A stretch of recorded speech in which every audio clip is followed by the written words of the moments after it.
They hear somebody dissing on Mongo. Well, yes, but not. I fucking hate Mongo. You hate Mongo? Nah, I fucking hate it. Is that shit? Oh, we need to implement Mongo. No, you don't. Too much hype, and it's actually a bad database. I'm the same with Docker. I'm not a bad Docker. Do they have plates? Oh. You know what? Shit. We thought about that when we got here. Okay. I need to go get some. Where are they? Do you know? Like, Yeah. they won't let us use the plates here just because they don't want to have lit every single meetup deplete their stock. In between you and I's desk is a little like grocery bag that has all my meetup supplies. I didn't bring them, but all the plates and everything I usually am hoarding for the meetup are in there. I hope it lets me buzz back into the office. Alright. It's in the blue bin? No, it's like literally shoved in between our desk legs. There's like a little grocery bag. Just grab that. Yeah, books. Yeah, thank you for listening. Hopefully saving the day. I was like, the whole time, I was like, what am I forgetting? I'm forgetting something. I'm going to forget something. Damn. Like the basics.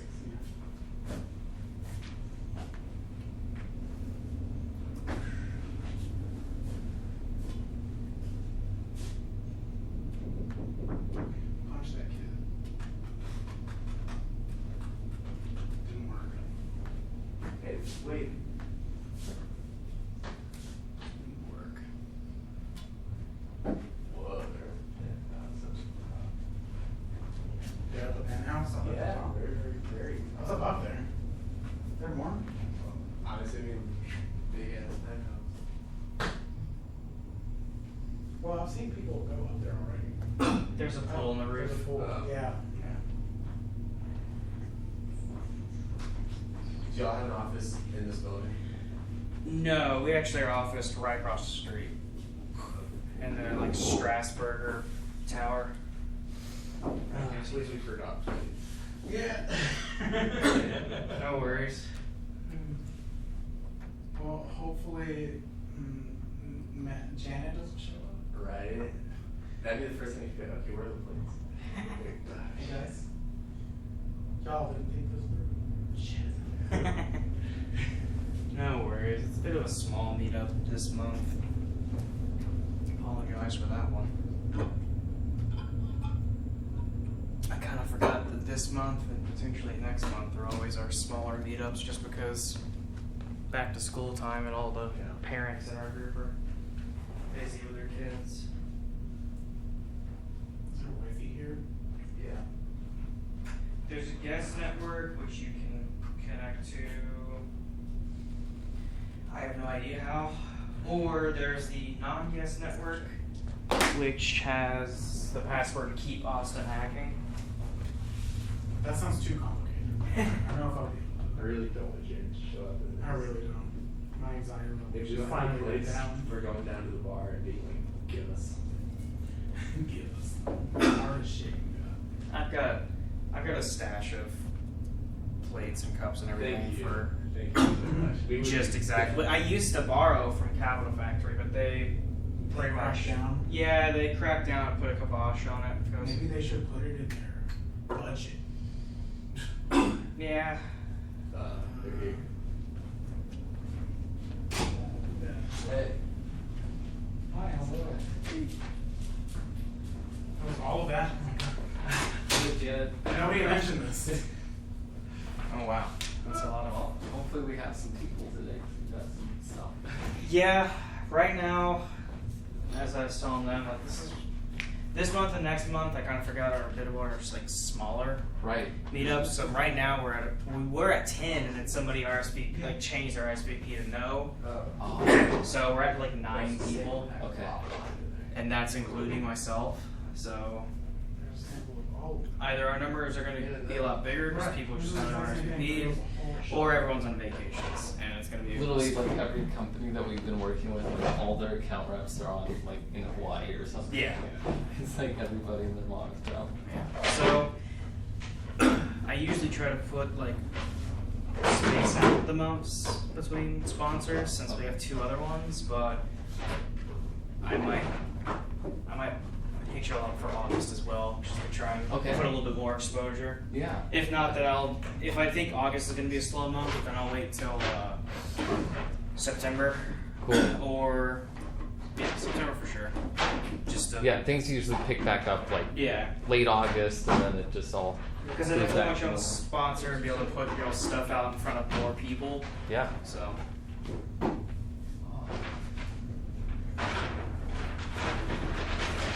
Great. So we're gonna start working with this company that does crowdsourcing for Facebook creative, but they use neural networks to pre-select all of the creative and images oh nice. based on like terabytes of data on what's converted, and it's gonna be fun Sounds stuff. super complicated but super fun. Yeah. It'll be cool to do. Maybe one of these days we'll have a neural nets in Laravel, train something, talk. Theoretically, could definitely do it. It's just There's so many finding other somebody to languages. present it. Yeah. Someone who's actually going to be here, I think is going to show off something he built in Laravel, or at least give it a shout out. Gave a presentation, I think it might have actually been last year, about Neo4j, like a graphic. Oh, great! The graph database. Yeah, he gave more of a presentation on Neo4j than using it in Laravel, just because its support in Laravel at the time was very new and rudimentary.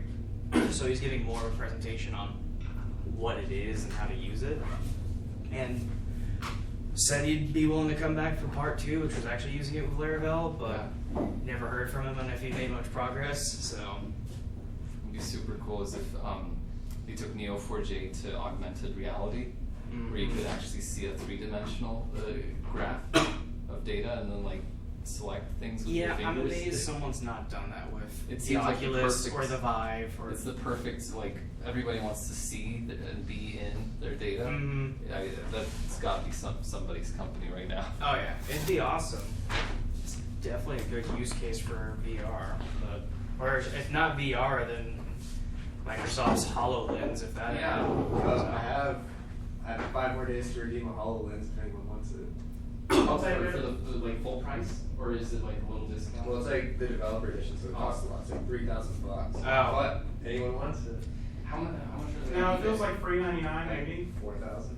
Oh, so you got a grand arbitrage there. Oh, it's on eBay. The invitation. I'm not buying anything. Oh, Yeah. you've got the selling invitations. supplies. Nice. It sounds really tempting, just not spend $3,000 if it tempting. Especially when it actually comes out. It'll probably be a couple $100s, but not. I don't know why they're making it $3,000. Just because they To build up hype. Yeah, it's we want to launch this product with a lot of, and theoretically they want to launch it with a lot of things to do on it when you first buy it for probably $700 or $600. But we're gonna make it cost $3,000 so that nobody will the want to. Oculus and the Vive came out, those were about $3,000 each, but for the developers it was. I feel if this is gonna be a small session, we should move up to the middle, just so that it's not as much We're as separation. awkward as possible. Let's just steal all the chairs, stack them. Nobody can sit in the back. We're usually not in this space. We actually used to be in this space last year, but we, just because of our numbers, we actually switched to using the conference rooms, just because they actually kind of worked better with our group, kind of made conversation flow more freely. But a lot of stuff is going on today, so we got moved into here. What pizzas do we get? So we got vegetarian, sausage, pepperoni, gluten free. Oh, and Ken, you have the Long card. time no see, Daniel. Yeah, it's been a while. I'm trying to remember where I was last time. You've been doing a lot of traveling. I think. Yeah. I think you were out of town last time. Probably. Well, if you seen Terry at Laracon, Oh, really? Okay. I mentioned to him the offer if you hadn't already figured that one out, the Airbnb, but Yeah, I figured he'd want to stay at that hotel. well, Figure something out.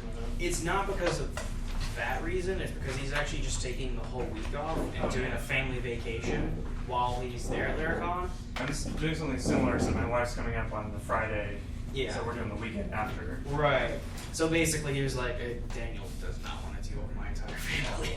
I realized after I sort of sent out the feelers on that the Airbnb is it's a studio, so Why do you need it's the not a production second piece bed, as it's just a couch. well? It's like, Yeah. it's not like somebody wouldn't want to just chill on the couch for Yeah. 2 days. If I was actually going, I actually wouldn't mind a couch because I just don't Yeah, way care. cheaper. I could sleep anywhere, but I like Laracon, and it's now that it's like got a third day with the tutorial track. I think it's getting to be more beneficial, but the price is still kind of between the price of the con plus the price of flying out there. Mhm. Is it still in Kentucky? Yeah, it's not Okay. It's just a little too expensive, right? Yeah. And I just couldn't swing perk I- paying for it. It's not as expensive as some of the other ones. Oh, PHP thank World you. I was looking at, it's like $700. Yeah, I was actually gonna try and submit a few proposals to PHP World, but I closed on my house like the week before and was still working on moving Hey. and all that. Thank you.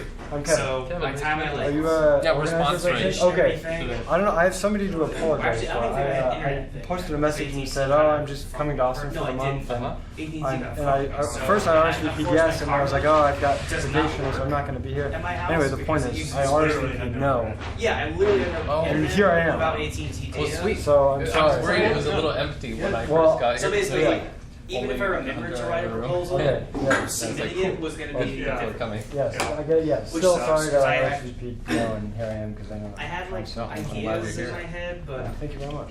There's Yeah. a Were lot you, of conferences. were you going to be yeah, I traveling might to move them somewhere elsewhere. for It was, like, this was Uh, gonna be the bird one because one. No, actually, I'm just sounds like I work remote and my wife's a teacher, so we decided to come to. We've never been to Austin, Also so in DC, I so was renting an we'll apartment do for a it. month here. and, Yeah, Nice. because it Yeah. gave me a So- reason to go to Yeah, DC. so- Yeah, Besides just Thank you very much. touristy shit. Yeah, thank you. There's pizza and I they just got plates over there. Touristy, And, go out of the country. cinnamon rolls. So pizza sounds great, but do you think, given the Well, fact I that can see I all didn't, the do you think there's gonna be another? Oh yeah, definitely. Okay, cool. definitely. Get the I same hate to like experience. steal I think pizza there's from like someone less else, less people than Seen expected. Okay. textbooks already from school. I suppose I can see it that way. I feel like going overseas and experiencing that in person is a lot more exciting than Probably. in the same country. Just something weird about me. But There's some stuff there that it's cooler in person. yeah, I agree. I'll probably wind up going sooner or later. But this PHP World, they were doing like they were gonna aim to do like tracks for each framework. Because this was the PHP World that was basically framework oriented.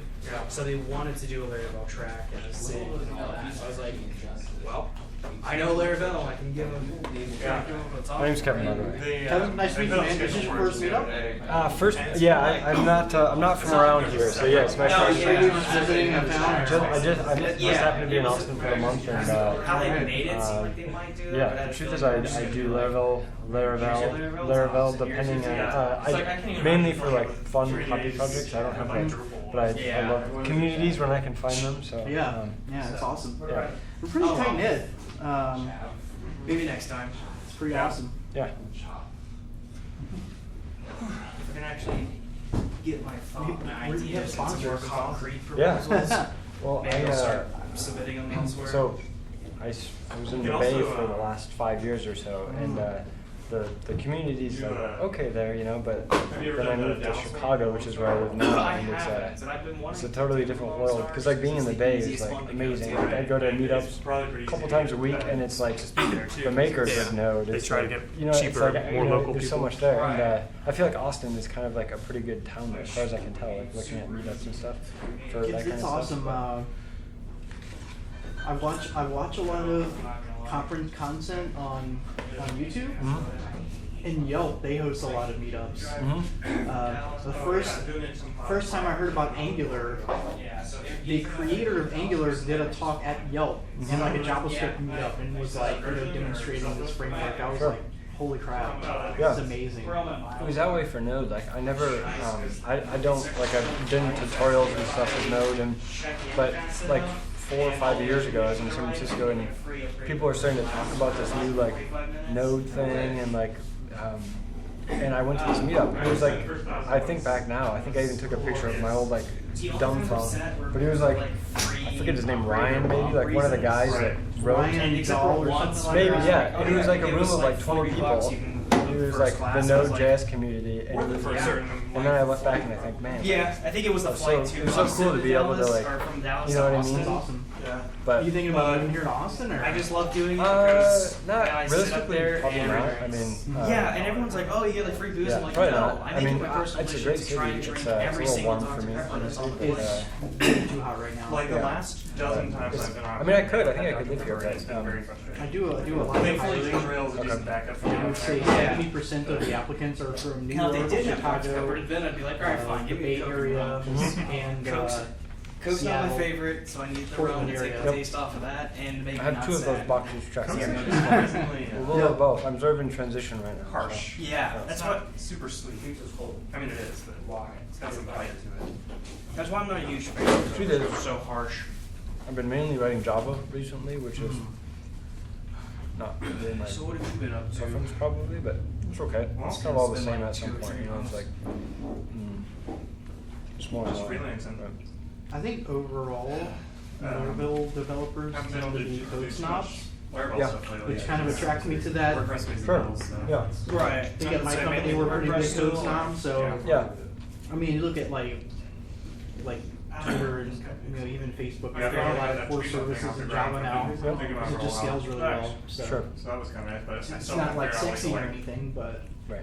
advertise it. Yeah. Well, the problem is, I used to work for Also need to write the company I test work for scores. now used to be very small. I was like employee number 2, I guess, 2 or 3. And Testing is fun. it's like I'm a pretty we sure do it works. consulting or whatever. We do implementations for people basically. And Pretty sure it's we've grown a lot. Now we're like 30, 40 people, and so we're starting to get more enterprise clients. But We they, use yeah, enterprise it's software not very like good. Adobe Experience Management. Uh-huh, It's just, a CMS, a I've big heard- Adobe I've heard expensive CMS. yeah, I've heard of it, but I've never heard Shut it anyone down. say they've used it. Wow. Yeah, well, I do a lot of Yeah, so I AEM development they now, grandfathered in backend existing stuff, apps, so integration I was stuff. able to keep my API, keep it new people. But the point is, I guess it's like, I remember that. I feel like unfortunately, a lot of that somebody else we do was that tweeting because about it. like, you know, when the software, you know, licenses are $1 million a year, it kind of like pre-validates I don't know what clients. they You were know what I mean? Like, okay, they have $1 They million that dollars makes in sense, yeah. yeah. on it, but And that's almost 'cause sort of They're paying kinda. for like Cisco and They, Exactly. Adobe licenses. They Right. probably got the money to they spend. tried to make it All seem this stuff like that I call they hadn't screwed enterprise up. garbage, which isn't But they fair had, because and I'm like- not that smart to judge this. And the They truth is, removed it's all all the super documentation robust from and the tested. website. And the I announcement basically- appreciate all that, but it's said that painful they to were write coming sometimes out when you and do it didn't Laravel clarify at night anything for about fun, and existing you're like, apps. oh great, let me So they had figure out to, the perfect way to go do back this. and be like, And The okay, then reason people like Yeah, Laravel already, we don't and the have to reason kill it, people like put the Ruby documentation back up. is because But they were a little defensive about it. the whole thing is Like that. developed by one person.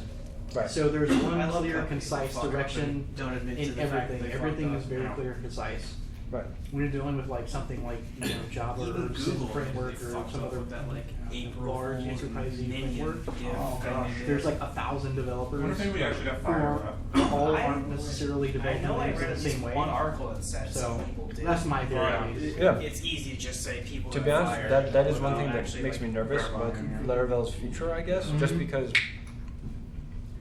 Yeah, I feel like I don't know if I should shut up yet. Just tell me to shut up. But yeah, It just actually came with like for me, conversation. like the You whole ever get part two like to the the Jeffrey Neo4j Way talk? Taylor relationship Laravel thing. integration? Like Jeffrey is awesome. I'm guessing if you're in the Actually, community. you know, it's funny that. Like, I He's like the Mr. Rogers of Laravel. Right. But The problem is, and actually this is funny. This is a secret. I actually. for speakers, and I was like, well. I don't know if you listen to know this very well, Lyricast. but nobody, I don't think anybody's Okay, ever talked about it on well, the radio. you're probably gonna hate me when I tell you this, but there is a, and I wasn't trying to be super rude or anything, but long story short, what I'm getting at here is that I do sometimes wonder that it's like it's amazing. I love Laravel so much, honestly. it's I not know which fair one you're because talking about. I Some of it can't because I love it, Yeah. but I do worry that if it doesn't become sort Yeah. of more of like an invested community, maybe like Symfony or something has a little more of, then Oh yeah. eventually maybe if Taylor keeps You kind of actually- like, oh, I want to do this new feature. Spark is like the thing, which is great, but you know what I mean? I Like, brought that up several Last times. month. I'm like, Because did like I a think bit of probably a 80% of testing the time slash is deeper dive just collections.